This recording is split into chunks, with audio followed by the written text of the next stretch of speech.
Right, so greetings, hello, hi. Welcome back. So this is the Philosophy Club here in Betete in France, and today I think is the 11th of February 2023, and what we're going to be doing this time, we've gone through all the different periodic table boxes in this course so far. Not all were filmed, unfortunately, but they were all, some were recorded in an audio format. And what we're looking at now is the relationship between them. And this is where the periodic table comes in, I think, into most use, because it's a tool not just for learning and studying the discrete boxes and their categories, of which there's 168, grouped into different forms, like Christianities, different types of Islam, different types of new religious movements and so on, different types of esoteric traditions. But what's most problematic on the planet at the moment is the relationships between them, like the lines of tension, if you want. So, I've said this before, but the Ukraine war, which is a tragic thing, involves conflicting tensions between people in several of these different boxes. I think in Putin's mind, in the hard right-wing, neo-fascist, Russian sort of pseudo-orthodox Christian worldview that he's promoted as a military thing, he's attacking the degenerate, horrible Ukrainians because they're partly Catholics, partly Jews, and just the wrong kind of people. So there's a war belligerence in that tension, and so what we want to look at is the relationships between these different boxes, right? And the thinking behind this is, I've got this thing here, which is the Kabbalistic tree of life, and I think all my students know that I'm fascinated by the Kabbalah. We did a whole class on that. And in the tree of life, you have the same kind of concept. You have the Sephiroth, which are these different energy centers which define reality. All 10 of them together show the nature of the ineffable, the nature of the divine or God. But also Kabbalists study the relationship between them. So they look at the tensions between these different Sephiroth, say from Malkut, the kingdom, up to Yesod, and on to Tiferet and so on. They all have these lines that interconnect them. And the lines are then associated with different forces and how can one shift one's energy from one particular Sephiroth to another one? And that's also the microcosm of the human body, because we are made in the image of God is a Kabbalistic saying which says that the tree of life, which is God's nature, is also the human form.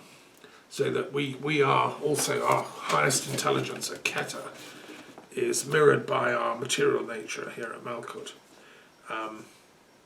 So anyway, that is a very long and established tradition of looking at these lines of force between the Sephiroth. So what I'm doing in a sense is using that as a map to look at the lines of tension between the different world's philosophical and religious systems at the moment and try and make sense of them, Right, okay, well look, without further ado, we're going to go for it. You say, start with the first example of two boxes that you want me to study, their relationship. All right. Go for it. Randomly, I have two who I believe have only a little few with each other to do. Okay. And at least they are not fighting each other. Okay. That is the green box. Yeah. Which number? Green box number... I lost it. Here it is. 15. Number 15. Primal okay. Aboriginal. Okay. Yeah. And the yellow box, 114, Pythagore philosophy. Oh wow. Okay. Well, that's quite interesting. Yeah, thank you. Yes. So we've got the first two we're going to look at are the tensional relationships between the Australian Aboriginal religious traditions, which is box number 15. These it's a very interesting ancient religion, what we call a primal religion, or pagan. The Aborigines in Australia, some of the oldest in situ primal peoples, they've been there since we think about 50,000 years ago. They're finding art, Aboriginal art in Australia from about that time onwards. And their cosmologies are very complex. They involve different gods, deities, and I've explored some of them in my book, The Tarot of the Gods, where I explored the different deities.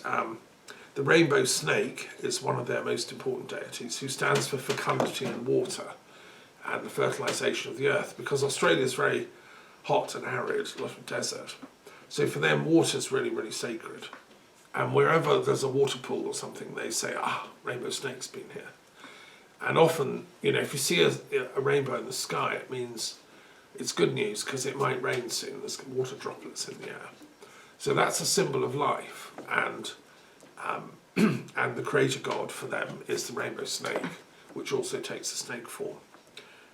And is thought to sort of weave through the landscape in these sort of pools that you can just about make out in the distance. So that's there are other deities, and the religious life of Australian Aborigines is really complex and interesting. Often, every single animal has got some place in the cosmology somewhere. Okay, that's the Aboriginal tradition, which is it's been written down and studied by experts in religious studies over the last 100 years. A famous French sociologist called Durkheim, who was a great scholar, studied their totemic thing, because in different tribes, if a different animal is sacred, they're not allowed to kill that animal. It's like sacred. They look after it, and they come under the protection of that animal. And he studied all this in depth in about the year 1910, 1920. Okay, that's going on there. Ancient Greece, Pythagoras, you'd say, well, there's no relationship here, really, is there? But in fact, Pythagoras was bringing into his consciousness the ancient wisdom of the European and Phoenician and Middle Eastern peoples and Egyptian, because he travelled widely. His father was Phoenician, his mother was Greek. He was from the island of Samos in Greece. And he was like one of those precocious kids that wants to know everything and asks all the questions all the time. And eventually his parents said, we don't know, son, go off and find out.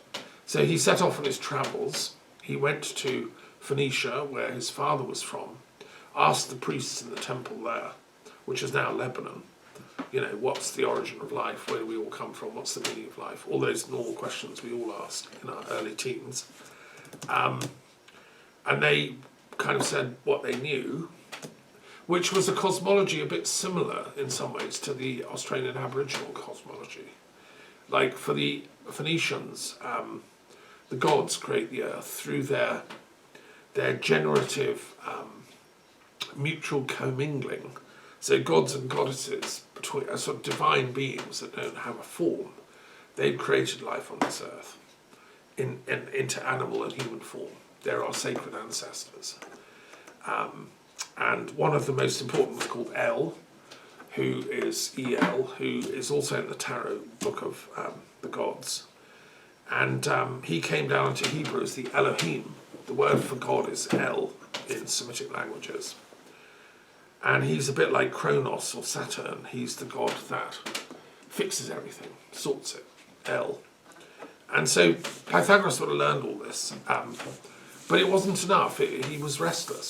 So he went on to Egypt, and he studied in Egypt. That, I think, is pretty much a fact established by scholars. And he spent at least 10 years in the temples of Egypt, because he found them even on a higher plane intellectually.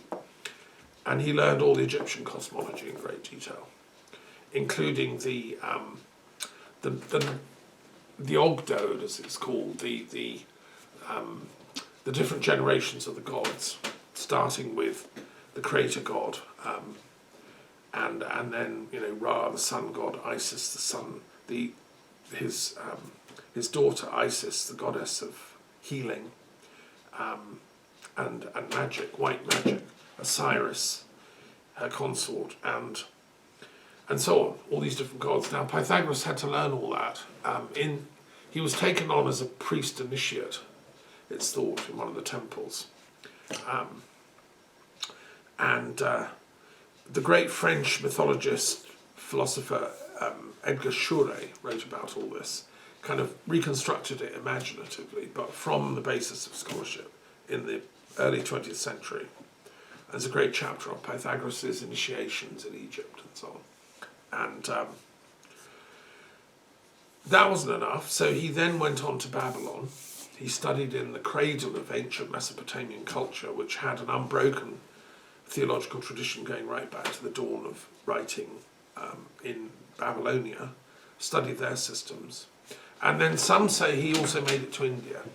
I think it's probable that he did, because a lot of his ideas are quite Indian, in that he believed in reincarnation, he taught that, and he also had a great reverence for mathematics and number, geometry. The Babylonians were great astrologers who'd mapped the circle 360 degrees. They used the number 12 as a sacred number, so everything was in 12s and 60s. And he'd also learned geometry in Egypt. And in India too, there were great mathematicians already by that time. He was living around the time of the Buddha, 500 BC. So anyway, he's done all that, and then he comes back to Europe, and he decides, okay, it's time to teach now. And he goes to southern Italy, which was part of Greek culture, and sets up a philosophical academy in Crotona, teaching all this stuff. And it was the first higher education academy in Europe, in the Western world, that we know of. There would have been Druid academies and other things earlier, but we don't have their names. With Pythagoras we have an unbroken record, because his disciples survived his death and carried on with the teaching, and then it was written down. He's coming just as the Greek alphabet is being used to write prose and stuff. So I think we can say, what's the link? So the cosmology of Pythagoras and the cultures that he's teaching is quite similar to that of the Australian Aboriginal primal peoples, although through a different lens, if you want. And I would argue, as a philosopher of religious history, that they ultimately go back to a common source. The ancestors of the Aboriginal peoples in Australia, who got there 50,000 years ago, came from the same human species as all of us, the ancient Greeks and so on. They now think that we all kind of developed as modern humans in Africa by about 100,000 years ago, and then spread out, possibly in two waves. And those ancestral bands are the ancestors of all the hominids on Earth, whether we're American, British, French, Australian, or African, or whatever, right? And took with us certain core cosmological beliefs which you can trace in all the traditions. So I think that's one connection. It's like they're relatives. The other thing is that Pythagoras also coined the word philosophy, and he developed quite deep intellectual perspectives on finding harmony in things that seem conflict-ridden and disharmonious. He wanted to find the harmony, which is why he got interested in music and began the study of musicology. The Aboriginal peoples love their music too. They have drums, they have the bull roarer, which makes a sacred sound. They have the didgeridoo, which has been adopted by many modern world music bands and stuff, which keeps the rhythm. They have the voice, and they had, sticks that would keep the rhythm and so on. So the Aboriginals love nothing more than to make music, and the songs are often about cosmology. So it's the same thing that Pythagoras is picking up on, like rhythm, tone, and it's about making something beautiful out of. And that's our job as human beings, is to create beauty, harmony. They were also obviously into body paint a lot, and again, those signs and symbols that they use have a sacred meaning. the whole of the Aboriginal culture is imbued with the divine. And that's exactly what Pythagoras felt.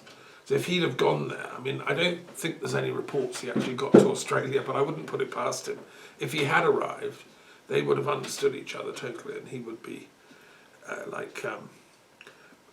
language would have been a barrier, but for Pythagoras, probably not too big a barrier, because he was able to read people's souls, I think, had a certain telepathic gift, as do the shaman of the Aboriginal cultures as well. Okay, and the final connection I would just say is that when people like Durkheim and other scholars, philosophers, look at Aboriginal culture now and go and talk to their medicine men and try and understand it, they're using philosophical modes of explanation that, in a sense, go back to Pythagoras' original work. So academics, philosophers that try and make sense of ancient religions are indebted to Pythagoras for the launching of this whole idea of, it's possible to apply intellectual rigour to the study of religions and spirituality. It's not just hit and miss. We can develop, we can understand the patternings behind these religions in a scientific way, effectively. So in a sense, he's one of the pioneers of comparative religion and philosophy, which is what I'm studying and teaching. Okay, so there's an example. Those are some. And he was a great fan of peace, Pythagoras, so he would have not agreed with the kind of racism that was practiced by some of the first settlers in Australia who were who looked down on the Aborigines and used to hunt them and things and shoot them. All that would have been anathema to him. He was a man of peace. Yeah, okay, there we are. There's the first one. Thank you so much for that. And you? Yeah. That's great. So no direct connections, but they are sharing the same roots. I think so, yes, that's what we could say. Yeah. Okay. Right. Let's pick some others. Okay, a red box. Yeah. Box 28. Buddhism, Metta Mahayana. Right, okay. And let's say Sikhism. Okay. Kind of yellow almost. Yeah, box yeah. 111. Okay, right. So we've got box 111, which is the religious side of Sikhism. And we've got 28, which is one of the Buddhist boxes, and it's what I've called Metta Mahayana. Right, okay, well that's an interesting choice and quite fun. So let me explain what Metta Mahayana is first, because in the Buddhist tradition there's the two main currents, Theravadin Buddhism, which is box 24, and then Mahayana, which is 25, in which you work for the liberation from suffering of all beings. In Theravadin Buddhism, which is the first layer, you kind of practice meditation, you practice ethics to liberate your own soul from suffering, so that you don't have to be reborn in a hell world or, into a zone of suffering, right? So you're working that you can liberate your soul, so that if you're going to have a future birth on earth, then it'll be an auspicious one. And secondly, if you're going to reborn in another world, that it'll be a paradise world. It'll be free of suffering. Okay, now that's a great, that's the first step on the spiritual path. It's like, I don't want to suffer anymore, right? I'm sick of it. But then the second thought that occurs is, yeah, but I don't want him to suffer or her. I don't want my mum or dad or brother or sister or anybody to suffer. I don't want the Ukrainians to suffer. I don't want the Russian soldiers to have to go to Ukraine and suffer. That's why I work for peace, because one of the worst forms of suffering is violence, either mental, physical, or verbal even. And the world's full of it. So that's the Mahayana thing. You take an oath that not only will you work for liberation from suffering of your own self, but for the collectivity of all humanity. And you even say, I'm not going to go to Nirvana, i.e. the kingdom of heaven, until everyone can get in, until everyone's free. It's like the fireman saying, I'm not going to leave this burning building till everyone's out. And this is what some of the firefighters were doing on 9/11 who died. They were helping people out of the building, and then the building collapsed and killed them all. But they were being bodhisattvas. They refused to leave the building, which is very noble. That's the Mahayana vow. Okay. Right, so now, and that's inspired things like Zen and also Tibetan Buddhism, and it's the dominant form of Buddhism in Asia, in Mongolia, China, Japan, and so on. Okay, so now we come to California, and it's the 1960s. So people discover Buddhism with practitioners coming to California and teaching, and they're taking LSD at the same time. This is the hippie movement, and they're getting enlightened. They're getting little glimpses of enlightenment, and they're becoming Buddhists. You know, they don't necessarily want to do the whole rigor and discipline of joining a Zen monastery and sitting on a cushion for 30 years, which is like quite hardcore. And they might be asking questions like, well, hang on, is Buddhism the only way to reach enlightenment? Is it the only way to get freedom from suffering? What about if I'm born into box 40 or 33, or my culture's Jewish, or I'm Hindu, or whatever? Is there any enlightenment possibility for me, or do I have to get reborn as a Buddhist? So these people began to think, people like Alan Watts was one of these Metta-Mahayana people.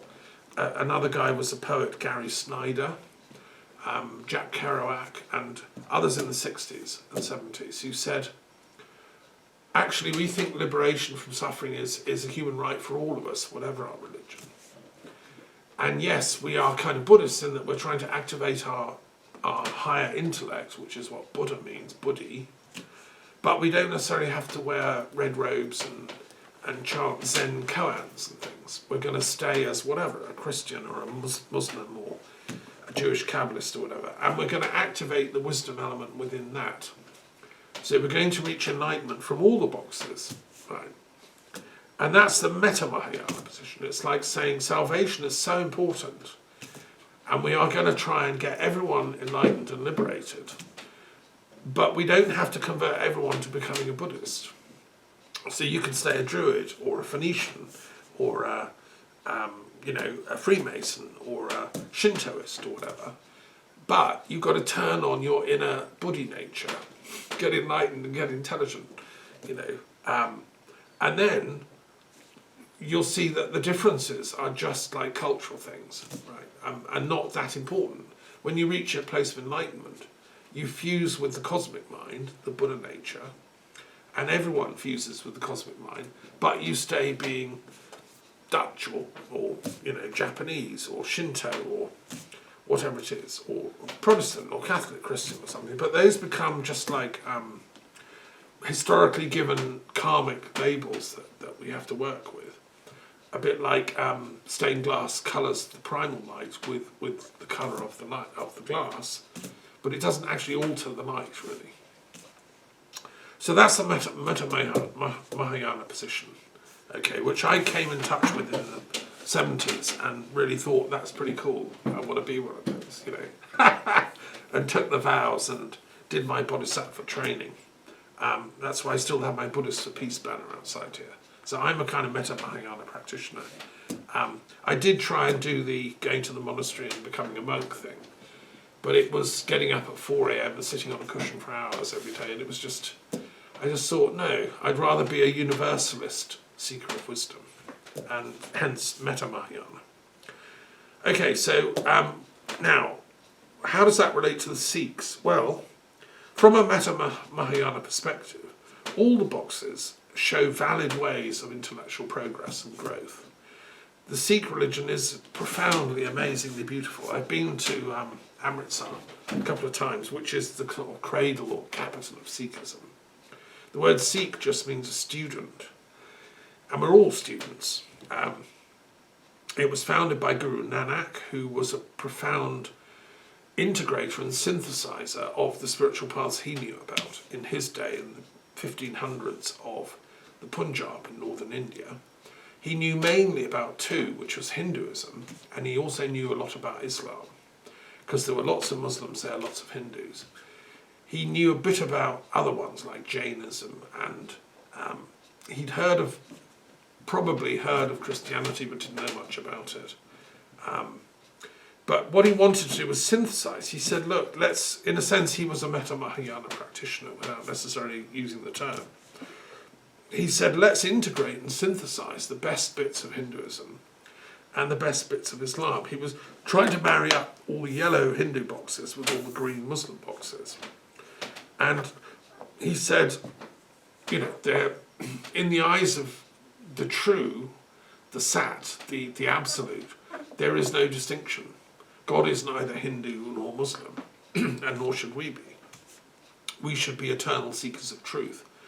And out of him poured these amazing teachings in the form mostly of poetry, which got written down later by different later gurus in the lineage into their holy Bible, the Guru Granth Sahib it's called, which is being spoken and sung all the time in Amritsar, on a little island in the middle of the lake there, and what you do as a pilgrim, you go and navigate around the person who's reading it.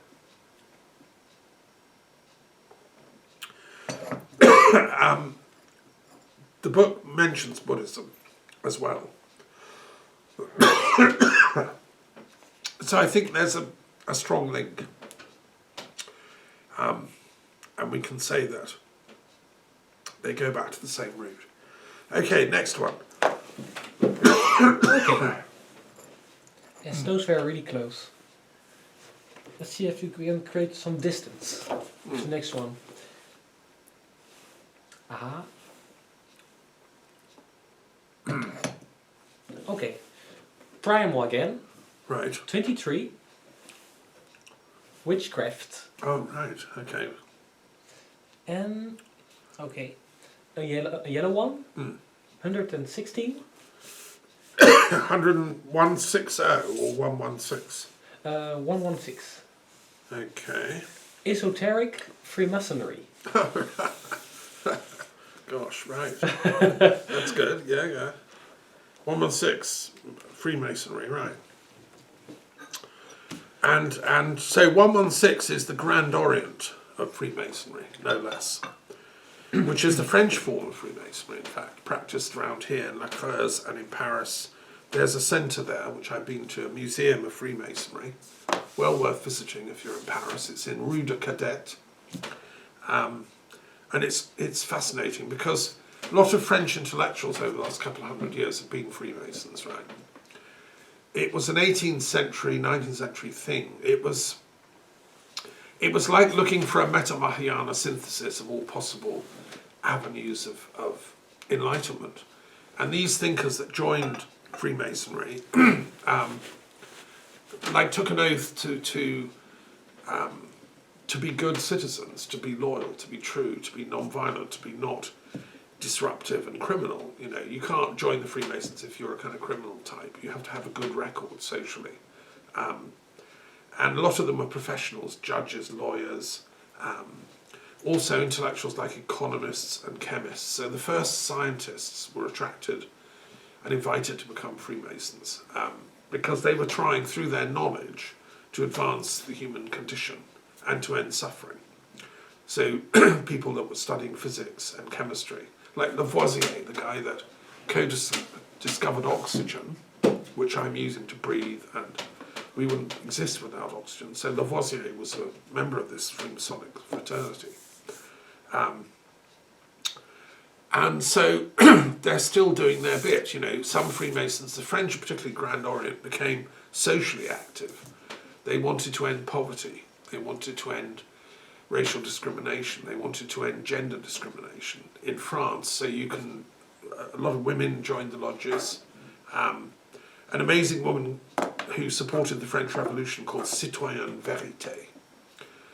Her original name was an aristocrat, Princess something or other, but she changed her name at the Revolution to Citizen Truth. And she was a friend. She was the sister of Philippe Égalité, who was the Grand Master of the Grand Orient at the time of the French Revolution and before, who, they wanted to see a liberal constitutional government in France where everybody had a chance, nobody was persecuted, nobody was condemned to poverty forever, like generation after generation. And Citoyenne Verite, in fact, she had a very posh house in Paris because she was from a wealthy family, which she opened up as a kind of centre for the arts and discussion. And that is now the Élysée Palace, where the French president gets to live. So Macron is living there at the moment. And she gave it to the nation. Amazing woman, actually. I think I want to make a film about her life. Most people have never heard of her, even French people. And she was a Freemason in the Grand Orient.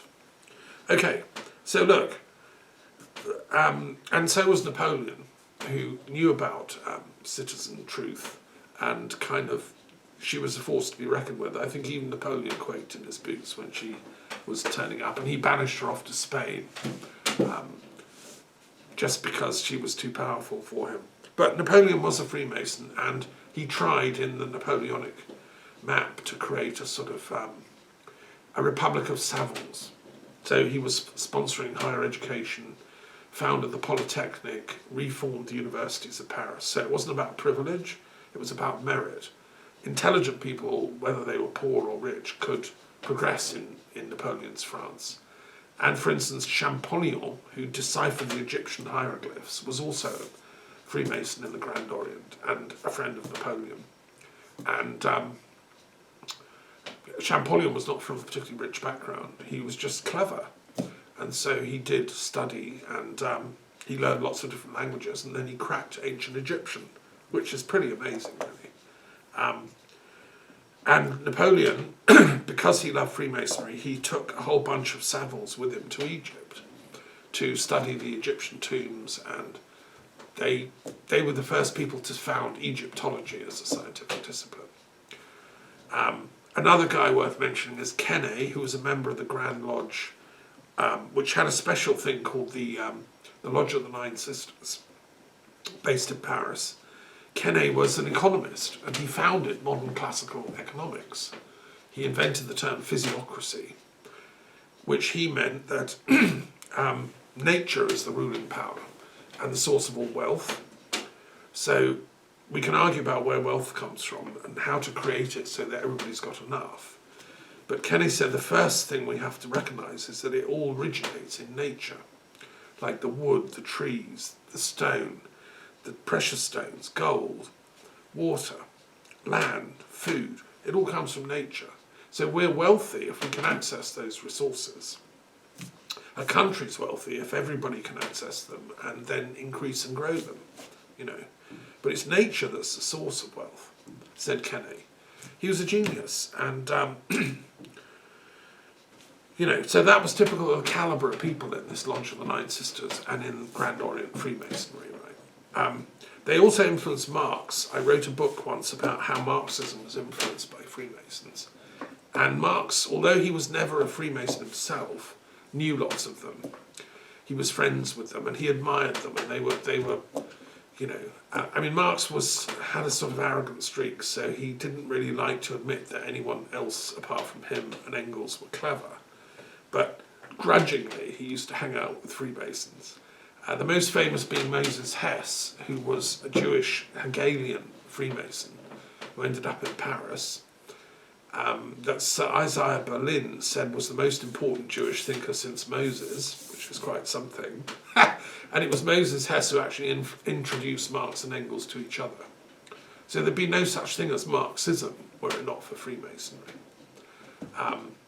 Now, and so Marx, in my book I studied all this.